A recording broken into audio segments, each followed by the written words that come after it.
नमस्कार, वितर्क education hub में आपका एक बार फिर से स्वागत। हम भारतीय अर्थव्यवस्था के कुछ महत्वपूर्ण सवालों पर बात कर रहे थे। आज फिर से हम कुछ इकोनॉमिक्स के कुछ एमसीक्यू जो आगामी परीक्षाओं में महत्वपूर्ण क्वेश्चंस हो सकते हैं उन पर बात करते हैं। आज का पहला प्रश्न है, विश्व में हरित क्रांति के जनक कौन हैं? Option A Norman E Borlaug, B है एम एस स्वामीनाथन, सी है जी एस खुश और डी है बी पी पॉल। इसका आंसर है नॉर्मन ई बोरलॉग। अमेरिकी वैज्ञानिक नॉर्मन ई बोरलॉग को हरित क्रांति का जनक माना जाता है। इन्हें वर्ष 1970 में शांति का नोबेल पुरस्कार भी दिया गया था। कृषि के क्षेत्र में इन्होंने महत्वपूर्ण कार्य किया था, इसीलिए इनको पूरी दुनिया में हरित क्रांति के जनक के रूप में जाना जाता है।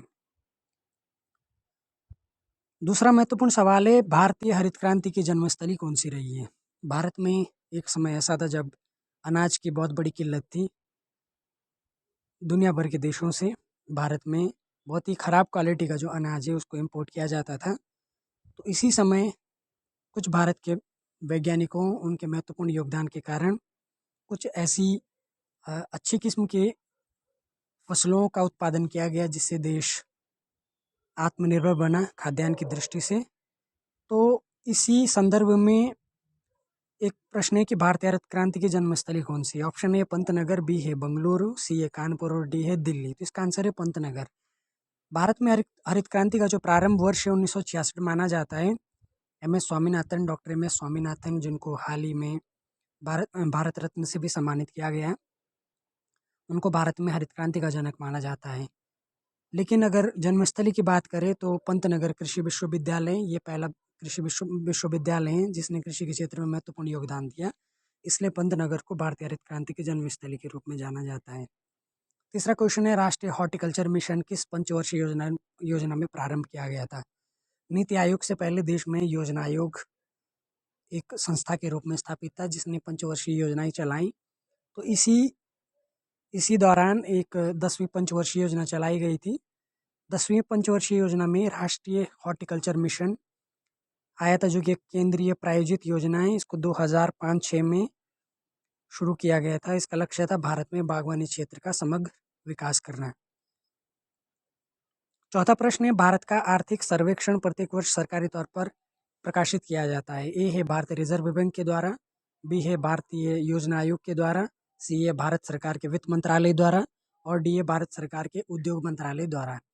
हर साल जब बजट पेश किया जाता है संसद में तो उससे पहले इकोनॉमिक सर्वे पेश किया जाता है। तो इकोनॉमिक सर्वे को भारत के इसके आंसर लिखना मैं भूल गया हूँ, लेकिन इसका आंसर है ऑप्शन सी, भारत सरकार के वित्त मंत्रालय के द्वारा आर्थिक सर्वेक्षण प्रत्येक वर्ष सरकारी तौर पर प्रकाशित किया जाता है। अगला प्रश्न है प्रश्न 5, काशी लालिमा निम्नलिखित में से किस फसल की प्रजाति है? ऑप्शन ए गाजर, बी है भिंडी, सी है प्याज और डी है टमाटर। इसका आंसर है भिंडी। काशी लालिमा भिंडी की एक प्रजाति है। ये गर्मी के मौसम में और खरीफ दोनों ऋतुओं में उगाई जाती है। अगला प्रश्न है, नायक समिति का संबंध निम्न में से किससे है? ऑप्शन ए कुटीर उद्योग, बी है लघु उद्योग, सी है भारी उद्योग और डी है उपरोक्त सभी से। इसका आंसर है लघु उद्योगों से। सरकार ने लघु उद्योग क्षेत्र की वित्त एवं रुग्णता संबंधी समस्याओं के मूल्यांकन के लिए नायक समिति गठित की थी, जिसने 1992 में अपनी रिपोर्ट प्रस्तुत की। नायक समिति लघु उद्योगों से संबंधित थी। अगला प्रश्न है प्रश्न संख्या 7, में उनमें से कौन सा उद्योग भारत में सर्वाधिक रोजगार प्रदान करता है? ए है लोह इस्पात, बी है सीमेंट, सी है चीनी, डी है पेट्रोलियम और ई है वस्त्र उद्योग। इसका आंसर है वस्त्र उद्योग। भारत का सबसे प्राचीन और संगठित उद्योग है जो लगभग 4.5 करोड़ लोगों को डायरेक्ट तरीके से और 6 करोड़ लोगों को इनडायरेक्टली रोजगार प्रदान करता है। अर्थात ये भारत में एम्प्लॉयमेंट जनरेट करने वाला सबसे बड़ा सेक्टर है।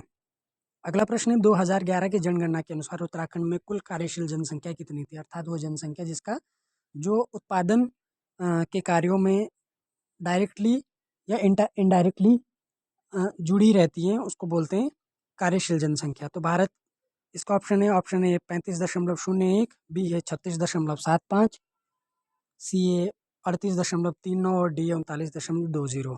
इसका आंसर है 38.39 यानी ऑप्शन सी। 2011 की जनगणना के हिसाब से उत्तराखंड की 38.39% जनसंख्या ऐसी है जो कार्यशील जनसंख्या है। अगला प्रश्न है, बेहद निम्न में से किस देश की मुद्रा है? ए है तुर्की, बी है थाईलैंड, सी है वियतनाम और डी है ईरान। इसका आंसर है थाईलैंड। बेहद थाईलैंड की विधिक मुद्रा है। अगला प्रश्न है, अल्पकाल में भारतीय रिजर्व बैंक जिस ब्याज दर पर व्यापारिक बैंकों को उधार देता है उसे क्या कहा जाता है? ऑप्शन ए है ब्याज दर, ऑप्शन बी है बैंक दर, ऑप्शन सी है रिवर्स रेपो दर और ऑप्शन डी है रेपो दर। तो इसका आंसर है ब्याज दर। ब्याज की वह दर जिस पर आरबीआई वाणिज्यिक बैंकों को अल्पावधि कोष उधार देता है उसको रेपो रेट बोलते हैं। अर्थात रेपो रेट वो रेट होती है जिस रेट पर रिजर्व बैंक जितने भी व्यापारिक बैंक है या कमर्शियल बैंक है उनको लोन देता है, उनको उधार देता है। अगला प्रश्न है, केंद्रीय बजट 2024-25 में निम्नलिखित में से कितने औद्योगिक पार्क स्थापित करने का लक्ष्य रखा गया है? ए है 12, बी है 13, सी है 14 और डी है 15। तो इसका आंसर है केंद्रीय बजट ऑप्शन ए 12। केंद्रीय बजट 2024-25 में 12 औद्योगिक पार्क स्थापित करने का प्रस्ताव रखा गया था। इन 12 औद्योगिक पार्कों को राष्ट्रीय औद्योगिक गलियारा विकास कार्यक्रम के तहत मंजूरी दी गई थी। तो ये थे आज के कुछ महत्वपूर्ण प्रश्न। आप इन प्रश्नों को एक बार देखिए और खुद स्वयं भी हल करने की कोशिश करिए। ये आपके आने वाले जो भी पेपर हैं उनमें आपकी मदद कर सकते हैं। बहुत बहुत धन्यवाद।